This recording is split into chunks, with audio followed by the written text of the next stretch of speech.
Adapun definisi ilmu pemerintahan, menurut Das Musanab 2010, ilmu pemerintahan dapat didefinisikan sebagai suatu ilmu yang dapat menguasai dan memimpin serta menyelidiki unsur-unsur dinas, berhubung dengan keserasian, kedalaman dan hubungan antara dinas-dinas itu dengan masyarakat yang kepentingannya diwakili oleh dinas.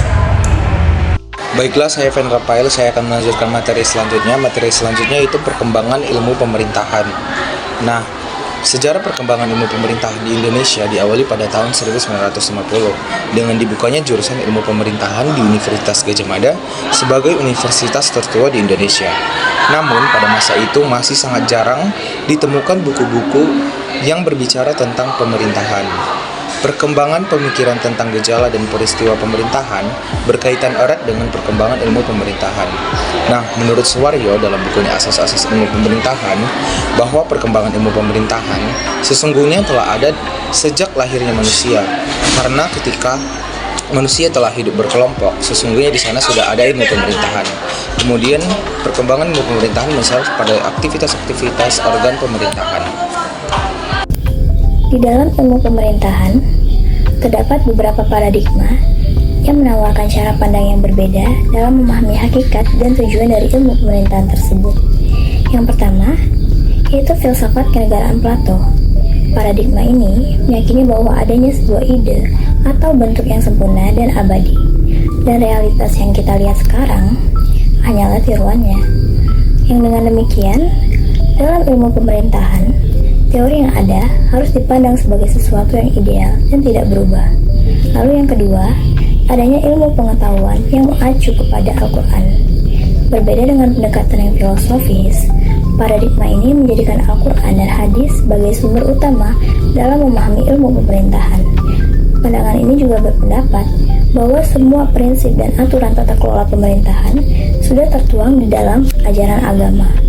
Oleh karena itu, ilmu pemerintahan tidak hanya sebatas teori, melainkan juga memiliki landasan nilai dan moral yang kuat. Lalu yang ketiga, yaitu paradigma yang melihat ilmu pemerintahan sebagai suatu seni. Paradigma ini lebih berfokus pada praktik. Menurutnya, keberhasilan sebuah pemerintahan sangat bergantung kepada kemampuan pemimpinnya dalam mengelola kekuasaan dan berinteraksi dengan masyarakat. Faktor-faktor lain seperti karisma, keterampilan retorika, dan kemampuan administratif dianggap sebagai hal esensial. Yang dengan kata lain, pemimpin yang efektif adalah mereka yang pandai mengaplikasikan ilmunya di lapangan. Paradigma yang keempat adalah ilmu pemerintahan sebagai cabang ilmu politik. Di Eropa, terutama di Belanda, ilmu pemerintahan pada awalnya dianggap lahir dari ilmu politik, karena kajian politik memang sangat dekat dengan pemerintahan. Misalnya soal kekuasaan, pengambilan keputusan, serta hubungan antara negara dan masyarakat. Namun seiring berjalan waktu, ilmu pemerintahan tidak hanya dipandang sebagai bagian dari ilmu politik saja, tetapi berkembang menjadi disiplin ilmu yang berdiri sendiri dengan objek kajian yang lebih spesifik. Paradigma yang kelima adalah ilmu pemerintahan sebagai administrasi negara. Dalam pandangan ini, ilmu pemerintahan lebih banyak didekati dengan cara legalistik, empiris di lapangan, dan juga formalistik. Artinya, pemerintahan dipahami dari sisi aturan hukum, prosedur administratif, serta tata kelola yang tertib. Fokusnya lebih kepada bagaimana pemerintahan bisa berjalan secara efektif sesuai dengan aturan dan prosedur yang berlaku. Paradigma yang keenam adalah ilmu pemerintahan sebagai ilmu yang mandiri. Paradigma ini muncul karena adanya kesadaran bahwa ilmu pemerintahan memiliki karakteristik tersendiri. Ia dipandang sebagai ilmu terapan karena sangat dekat dengan praktik kehidupan sehari-hari dalam penyelenggaraan negara. Ilmu pemerintahan menitikberatkan pada hubungan antara yang memerintah, yaitu penguasa, dengan yang diperintah, yaitu rakyat. Dari sinilah kita bisa melihat bahwa ilmu pemerintahan berusaha memahami bagaimana interaksi, komunikasi, serta dinamika kekuasaan itu berlangsung dalam praktik nyata. Baik, selanjutnya saya akan menjelaskan mengenai kajian ilmu pemerintahan. Nah, di sini terdapat 3 kajian pokok dalam ilmu pemerintahan. Yang pertama adalah ontologi, yang kedua adalah epistemologi, dan yang ketiga adalah aksiologi. Mari kita bahas kajian yang pertama, yaitu ontologi. Nah, ontologi ini merupakan teori tentang ada dan realistis, bahwasanya Keberadaan ilmu pengetahuan itu berawal dari diperlukannya oleh umat manusia untuk mengenal berbagai prinsip, dalil, rumus yang berulang kali muncul dalam membahas suatu objek pada proses belajar mengajar mencari kebenaran, sehingga merupakan pengalaman-pengalaman dan pengetahuan-pengetahuan yang harmonis serta teratur. Oleh karena itulah, ilmu haruslah sistematis dan memiliki objek tertentu, baik objek formal maupun material, terminologi, metodologi, filsafat, dan teori yang khas dan bersifat umum. Nah, jadi, yang pertama dalam ilmu itu dikenal dulu tentang ada dan apa dirinya, sehingga perlu diketahui apa yang menjadi objek suatu ilmu, baik objek material yang menjadi pokok persoalan maupun objek formal yang menjadi pusat perhatian.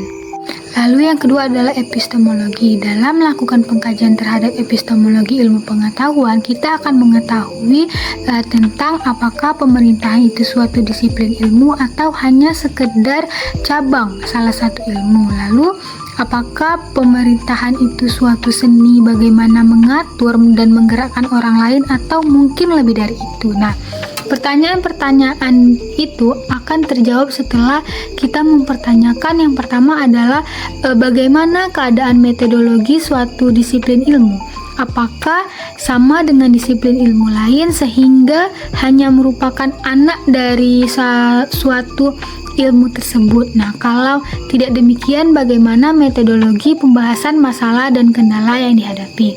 Lalu yang kedua adalah bagaimana teori dan teknik yang digunakan oleh sebuah disiplin ilmu pengetahuan. Apakah memang tidak memiliki sama sekali, atau kalaupun memiliki tetapi tidak dapat dipelajari dan diajarkan kepada pihak lain karena merupakan teknik yang sudah terbawa sejak lahir dan sebagaimana suatu seni. Lalu yang terakhir adalah aksiologi. Aksiologi adalah penerapan ilmu. Penerapan ilmu pengetahuan dapat diketahui pertama-tama dari klasifikasinya, kemudian dengan melihat tujuan ilmu itu sendiri, dan terakhir pertumbuh kembangannya.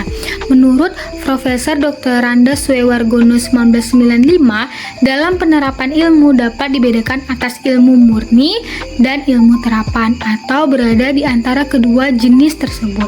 Sedangkan dalam fungsinya, ilmu dapat dibedakan atas ilmu teoritis rasional dan empiris praktis, atau berada di antara kedua jenis ilmu tersebut.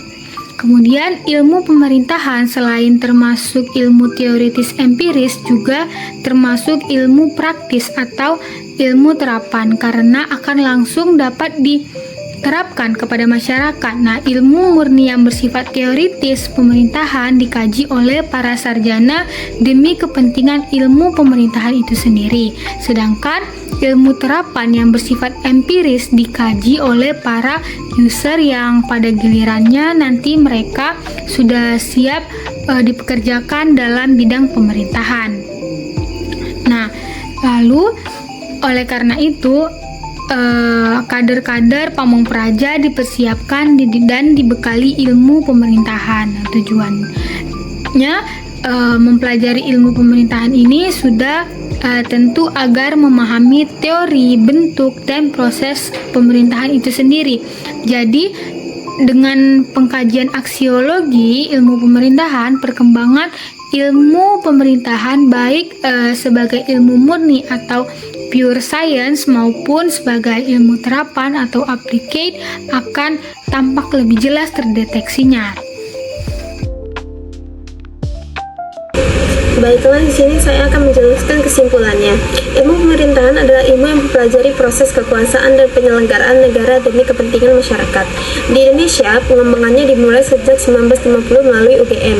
Meski pada awalnya masih terbatas literatur, ilmu ini memiliki paradigma sebagai cabang ilmu, seni, bagian dari politik, dan administrasi, hingga menjadi disiplin mandiri. Kajian empiris, epistemologis, dan aksiologis menjadikan ilmu pemerintahan penting dalam pembangunan tata kelola yang efektif, adil, bermanfaat bagi kehidupan berbangsa dan bernegara. Terima kasih.